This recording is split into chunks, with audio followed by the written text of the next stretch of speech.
Roland Lehoucq, d'où vient la matière qui nous entoure? Roland Lehoucq est physicien au CEA et on commence le voyage dans votre poche, Roland, et puis après on va zoomer très loin, à des millions d'années-lumière. Oui, c'est ça.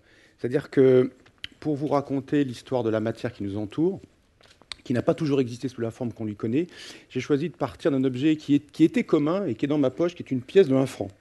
Alors, vous pouvez me croire, c'est une vraie pièce de 1 franc. Il y a peut-être des gens dans la salle qui sont suffisamment jeunes pour être plus jeunes que la pièce que j'ai dans la main, puisque le franc a disparu. Voilà la pièce en question, un scan officiel de cette pièce. Vous la reconnaissez bien, hein, on n'a plus ça dans sa poche maintenant. Et on va se dire d'où vient cette pièce. Se demander, en remontant dans le temps, ce qui est une pratique que font couramment les astrophysiciens, en se disant j'observe des objets de plus en plus lointains, la lumière qui m'en vient met un temps de plus en plus long pour en parvenir. À 300 000 km par seconde, les distances très grandes sont franchies en des durées très grandes. Et en remontant dans le temps, donc faisant vraiment la pratique d'un astrophysicien, d'où vient cette pièce? Alors la réponse, elle est simple, de ma poche. Bon. Et avant ma poche, elle était où? Alors ça, vous ne pouvez pas répondre. Elle était dans la boîte chez moi. J'ai une boîte en carton dans laquelle je mets des pièces et des billets que je récolte, comme ça, au fil du temps, de mes voyages. Je fais une sorte de collection, de pseudo-collection de, disons, monnaies variées, dont des pièces de 1 franc qui maintenant n'ont plus cours depuis le 1er janvier 1999. Donc elle vient de cette boîte. En fait, cette pièce, elle était avant dans ma poche, dans la boîte. Et avant la boîte, elle était où? Eh bien, c'est pas compliqué. Elle était dans la poche d'autres gens, de commerçants.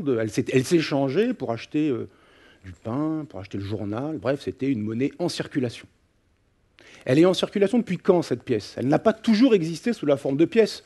C'est écrit 1988. Cette pièce a été frappée en 1988 pour fêter les 30 ans du nouveau franc. C'est pour ça qu'on a mis le général de Gaulle de l'autre côté.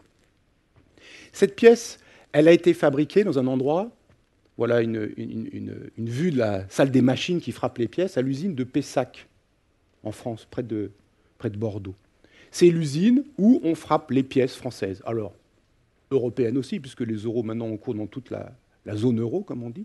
Elle frappe aussi des pièces d'autres pays. La Thaïlande, par exemple, fait frapper ses pièces à l'usine de Pessac. Ces machines, qu'est-ce qu'elles font? Là, c'est la version finale.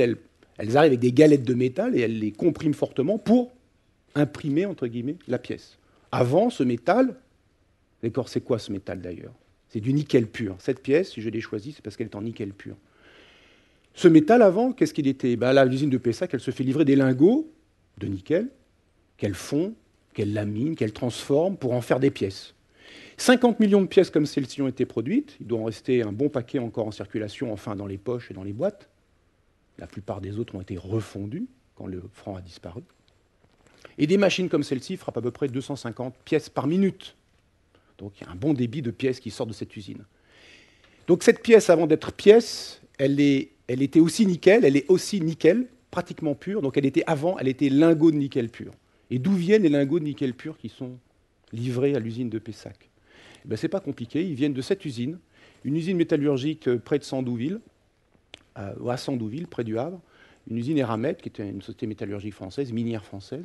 Et dans cette usine, on produit, à partir de quelque chose qu'on appelle des MAT, M-A-T-E, quelque chose qui n'est pas du minerai de nickel, on va le voir dans un instant, mais qui n'est pas du nickel pur non plus, on produit des lingots ou des tiges de nickel pur. En gros, le minerai de nickel est transformé en nickel pur par deux opérations. L'une qui se produit dans l'usine d'Eramet. Là, on voit ce que peut être un aspect du nickel pur. En bas, le résultat de l'opération, alors qui est plus longue, parce qu'avant de passer du minerai au nickel, il faut passer par cette transformation thermique qui va faire passer du minerai à des maths qui vont être plus riches en nickel. Et ça se produit en Nouvelle-Calédonie, à une usine qui est à Doniambo.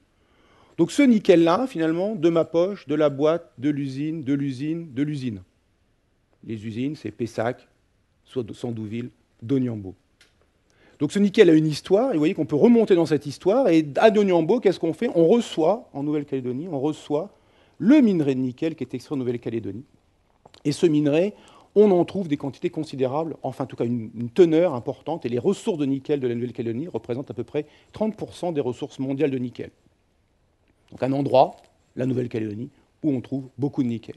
Ce nickel, voilà le minerai d'origine, si je veux dire, celui qui a fait que les mines de Nouvelle-Calédonie sont ouvertes. Ce n'est pas le minerai qu'on trouve le plus fréquemment maintenant. C'est un très joli minerai qui est verdâtre, qui s'appelle la garnierite, parce qu'il a été découvert par Jules Garnier en 1854, donc un géologue, qui a fondé ensuite, une quinzaine d'années plus tard, avec un Anglais, Higginson, il a fondé la société Le Nickel, qui a exploité le minerai de nickel et les mines de nickel de Nouvelle-Calédonie. Là, c'est le nickel qui a été racheté ensuite par Eramet et qui maintenant est une société métallurgique française. Donc le nickel, il est là-dedans, dans des roches un peu verdâtres, qu'on appelle aussi des péridotites, qui sont des roches avec du magnésium, du fer et un petit peu de nickel. Et pourquoi il y a du nickel en Nouvelle-Calédonie? Toujours on remonte dans le temps. Pourquoi y a-t-il du nickel en Nouvelle-Calédonie plutôt en Nouvelle-Calédonie qu'ailleurs? Il y en a 30% des réserves mondiales. Eh bien, une des raisons de la présence du nickel en Nouvelle-Calédonie, c'est celle-ci. Il y a 40 millions d'années, il y a une plaque océanique et une plaque continentale qui se sont pénétrées, dû au mouvement tectonique, dû au mouvement interne des parties, je ne vais pas dire centrales, mais du manteau de la Terre, qui fait se déplacer les croûtes et qui a fait que, en se pénétrant l'une l'autre, une partie de ces péridotites, une partie de ces matériaux du manteau externe de la Terre sont remontés en surface, matériaux qui étaient plutôt plus riches en nickel que les matériaux de surface de la Terre. Ça, c'est une opération Nouvelle-Calédonie qui s'est produite il y a 40 millions d'années. Et pourquoi il y a du nickel au centre de la Terre et pas en surface?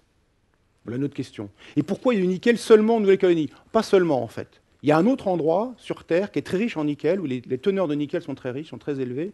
C'est au Canada, dans la province d'Ontario, près de la ville de Sudbury, qui est une grande ville minière, qui exploite le nickel aussi au Canada. D'ailleurs, j'ai aussi une pièce de 5 sous canadiens. Enfin, les Canadiens québécois disent 5 sous, les Canadiens anglophones disent une pièce de 5 cents. Cette pièce de 5 sous est aussi en nickel pur. Et ça tombe bien, ils ont précisément des grandes réserves de nickel. Vous comprenez pourquoi la France a frappé longtemps des pièces en nickel pur.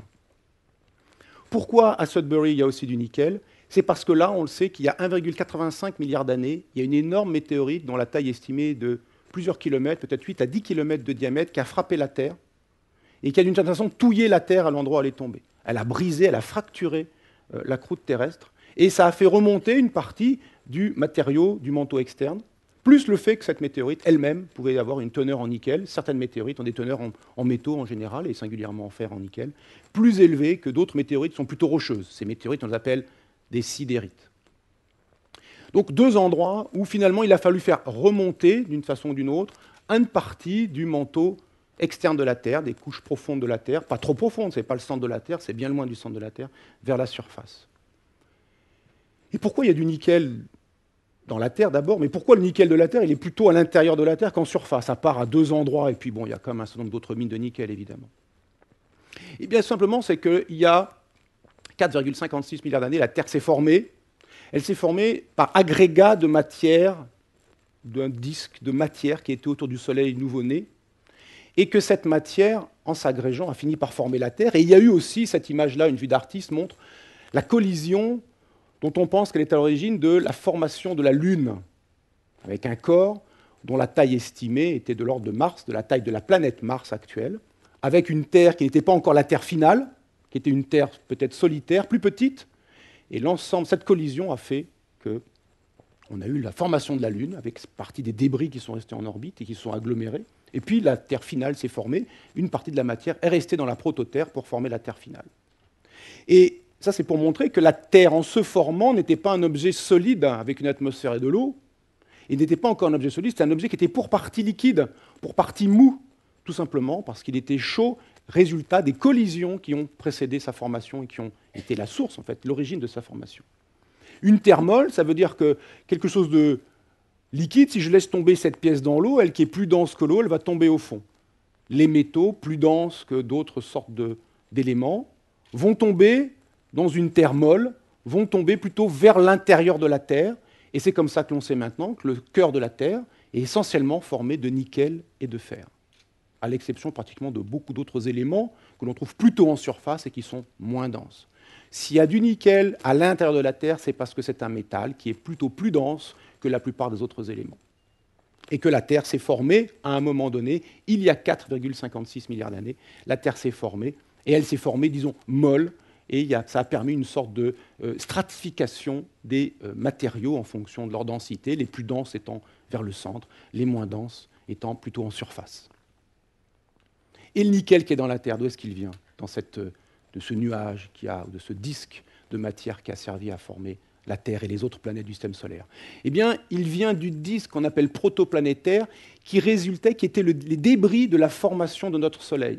Notre Soleil s'est formé à partir d'un milieu interstellaire, d'un immense nuage de gaz qui pesait probablement des milliers de fois la masse du Soleil, qui avait des tailles de l'ordre de l'année-lumière, la distance parcourue par la lumière en un an, 10 000 milliards de kilomètres, et que cet immense nuage, sous l'effet de sa propre gravité, s'est effondré, s'est fragmenté en plus petits effondrements qui chacun a formé une étoile. Un grand nuage qui a formé quelques étoiles, quelques dizaines d'étoiles, dont le Soleil, et un disque de matière qui tourne autour du Soleil, qui s'est aplati sous le simple effet de la contraction conjuguée à la rotation, la force centrifuge, ayant tendance à étirer au niveau de l'équateur plus intensément qu'au niveau des pôles de rotation, où elle est nulle, et aplatissant le disque de matière. Et le Soleil se forme avec un disque de matière dans lequel se formeront les planètes. Et dans ce disque de matière, et dans ces poussières, et dans ce nuage interstellaire qui préexistait, le nickel était déjà présent. Le nickel était déjà présent.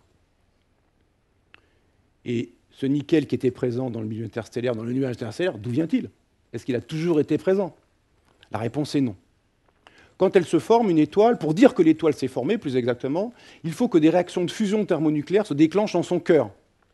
Stefano Panebianco, tout à l'heure, nous parlera plus en détail de ces processus de nucléosynthèse, de formation des noyaux. Tout ce qui s'est passé jusqu'à présent, tout ce que j'ai décrit jusqu'à présent, ne sont que des réarrangements. Vous aviez des briques de Lego, qui sont les atomes, dont l'atome de nickel, que vous réarrangiez par la chimie, par la physique, en fondant, en martelant, en faisant des réactions chimiques, que vous réassembliez. Maintenant se pose la question de l'origine des briques elles-mêmes. D'où viennent les briques élémentaires? D'où viennent les atomes, les noyaux des atomes dont il est question? Eh bien, une étoile, pour être un objet sphérique brillant, pour être désigné comme étoile, doit avoir la propriété d'avoir des réactions thermonucléaires en son centre. Réactions thermonucléaires qui compensent le rayonnement émis par la surface. L'étoile est un objet qui est chaud. Un objet chaud rayonne, comme les filaments des ampoules qui m'éclairent actuellement. Un objet chaud rayonne. L'objet, pour être la structure sphérique, étoile, pour être stable, doit avoir une pression qui augmente avec la profondeur. Il faut que l'intérieur supporte le poids des couches externes. La pression à l'intérieur est plus grande. Si la pression à l'intérieur est la plus grande, c'est que la température, d'une façon ou d'une autre, sera plus grande, ainsi que la densité de la matière sera plus grande. Si la température est plus grande au centre qu'au bord, c'est que de l'énergie va s'écouler des régions chaudes, où il y a de l'énergie thermique, vers les régions froides, et que ce transport d'énergie va aboutir à la surface, qu'on pourrait appeler la surface, précisément qu'on appelle la photosphère de l'étoile, va aboutir et va pouvoir se propager dans l'espace sous forme de lumière. Une étoile rayonne parce qu'elle est chaude, et elle prend son énergie de l'intérieur de l'étoile. S'il n'y avait que ça comme processus, l'étoile se contracterait et aurait une durée de vie de l'ordre de 20 millions d'années, une étoile comme le Soleil. Si l'on veut que le Soleil dure, si l'on estime que l'âge de la Terre et du système solaire est de 4 milliards d'années, 4,56 milliards d'années, il faut trouver un processus par lequel les étoiles ne vont pas durer 20 millions d'années, simplement en extrayant l'énergie thermique de leur cœur, mais vont durer 4 milliards et demi d'années. Et ce processus a été imaginé par Jean Perrin, et détaillé ensuite par d'autres physiciens, Hans Bethe, Arthur Eddington et d'autres encore. Il faut des réactions de fusion nucléaire au centre. Il faut que d'une façon ou d'une autre, l'intérieur des étoiles extrait l'énergie du noyau des atomes. Et en extrayant cette énergie, pour compenser celle qui est rayonnée par la surface, on produit de nouveaux noyaux. Au cœur du Soleil, de l'hydrogène se transforme en hélium en ce moment, au rythme de 600 millions de tonnes d'hydrogène chaque seconde deviennent 595 millions de tonnes d'hélium, et les 5 millions de tonnes d'écart, c'est de l'énergie transportée du centre de l'étoile vers le bord et qui va compenser exactement celle qui est rayonnée. Les cœurs des étoiles forment de nouveaux noyaux. Pour former des noyaux jusqu'au nickel, ce n'est pas le Soleil qui fera ça. Sur des étoiles suffisamment massives, comme les étoiles qui ont une masse au-delà de 8 à 10 masses solaires, qui vont pouvoir fusionner l'hydrogène en hélium, et puis ensuite, parce qu'elles sont suffisamment massives, elles vont pouvoir comprimer le résultat, l'hélium. Quand il n'y a plus d'hydrogène, les réactions, évidemment, s'arrêteront naturellement. Et en comprimant le cœur de l'étoile, les étoiles suffisamment massives vont pouvoir former du carbone à partir de l'hélium. Et puis, au-delà du carbone, et de l'oxygène, pour partie aussi, du néon et du magnésium. Et au-delà, du silicium. Et au-delà, du fer, et plus généralement, des éléments du groupe du fer, dont le nickel. Il faut des étoiles suffisamment massives, beaucoup plus que ne l'est le Soleil, de sorte qu'elle puisse enchaîner un certain nombre de cycles de fusion thermonucléaire. Celui qui brûle l'hydrogène en hélium, comme le fait le Soleil actuellement, celui qui, dans un Soleil futur, dans à peu près 4 ou 5 milliards d'années, brûlera l'hélium en carbone et oxygène, et pour le Soleil, ça s'arrêtera là. Et puis les étoiles plus massives transformeront carbone, oxygène en néon, magnésium, silicium et des éléments du groupe du fer. Quand on arrive à former du fer au cœur d'une étoile, se produit un problème très grave, c'est que le fer est un élément qui est nucléairement stérile. On ne peut pas, en faisant fusionner du fer, obtenir de l'énergie, ni en le faisant fissionner derrière. C'est l'élément le plus lié, le noyau le plus lié de tous les noyaux stables, les 92 noyaux stables que l'on connaît. À ce moment-là, va se produire une catastrophe, dont je ne rentre pas dans les détails, mais qui aboutira à l'explosion de l'étoile, qu'on appelle une supernova. Voici le reste de la supernova du Crabe, nébuleuse Messier 1, la première du catalogue de Charles Messier, qui a établi ça au XVIIIe siècle. Une image qui a été faite par le VLT, le Very Large Telescope européen. On voit le reste d'une supernova que les astronomes chinois ont observé en 1054. Une étoile nouvelle dans le ciel, qui n'était pas en réalité une étoile nouvelle. Ils l'ont vue comme une étoile à un endroit du ciel où l'on ne voyait rien. On voit d'un coup un astre extraordinairement brillant, si brillant qu'il brille en plein jour. On le voit en plein jour, en plus du Soleil. Pas aussi brillant que le Soleil, bien sûr, mais suffisamment brillant pour être visible en plein jour. Cette supernova ne marquait pas une étoile nouvelle, mais plutôt une étoile de moins, la disparition d'une étoile qui explose. On en voit le reste maintenant. Cette explosion est importante à deux titres. D'abord, elle injecte de l'énergie dans la galaxie. Ça, c'est un point, mais qui n'est pas le point fondamental pour nous. Mais elle répand dans notre galaxie les noyaux qui ont été formés au cœur de l'étoile. Une étoile comme le Soleil ne forme pas tous les noyaux jusqu'au nickel, mais de surcroît, en mourant finalement, en fin de vie, le Soleil ne rendra qu'une petite fraction de sa masse, une fraction de sa masse qui n'a pas été transformée par la réaction nucléaire. Au final, le Soleil ne rendra que ce qu'il a reçu du milieu interstellaire, les nouveaux noyaux restant au cœur du Soleil. Dans une étoile qui explose, au contraire, elle va rendre une fraction appréciable, pour ne pas dire très majoritaire, de la masse transformée, et elle va ensemencer par ces nouveaux noyaux, dont le nickel, le milieu interstellaire. Autrement dit, le nickel qui était dans le milieu interstellaire qui a servi à former le Soleil et la Terre, et d'ailleurs tous les autres atomes qui nous constituent, n'étaient pas préexistants dans le milieu interstellaire. Ils ont été mis là par l'explosion d'étoiles, ces supernovas, ces étoiles les plus massives, qui sont aussi les plus rares. Donc l'histoire qui nous amène là, finalement, c'est de dire qu'un jour ou l'autre, toute la matière qui vous compose, sauf l'hydrogène et l'hélium, il n'y a pas d'hélium dans votre corps, il y a d'hydrogène parce que vous êtes formé à peu près à 70% d'eau, donc il y a un peu d'hydrogène dans votre corps, mais l'énorme masse de votre corps se formait d'atomes qui n'ont pas toujours existé. La pièce n'a pas toujours existé, la Terre n'a pas toujours existé, vous n'avez pas toujours existé, les atomes, les noyaux des atomes qui constituent la Terre et vous-même n'ont pas toujours existé, et ils sont tous passés un jour ou l'autre au cœur d'une étoile qui a explosé, car c'est là où ils sont forgés, et c'est dans ces étoiles qui explosent qu'ils sont rendus au milieu interstellaire. Il n'est pas suffisant d'être forgé, il faut en plus que vous remettez au pot, si j'ose dire, des noyaux qui n'étaient pas là avant l'explosion de cette supernova. Et donc finalement, cette grande enquête-là, auquel le CEA a participé parmi beaucoup d'autres organismes scientifiques dans le monde, cette grande enquête-là, en remontant dans le temps, on comprend l'origine des noyaux qui nous composent. Et pour conclure, je vous propose de lire cette phrase de Georges Lemaître qui finalement rend compte de notre position dans l'univers et de la façon dont nous essayons de le comprendre. Merci de votre attention.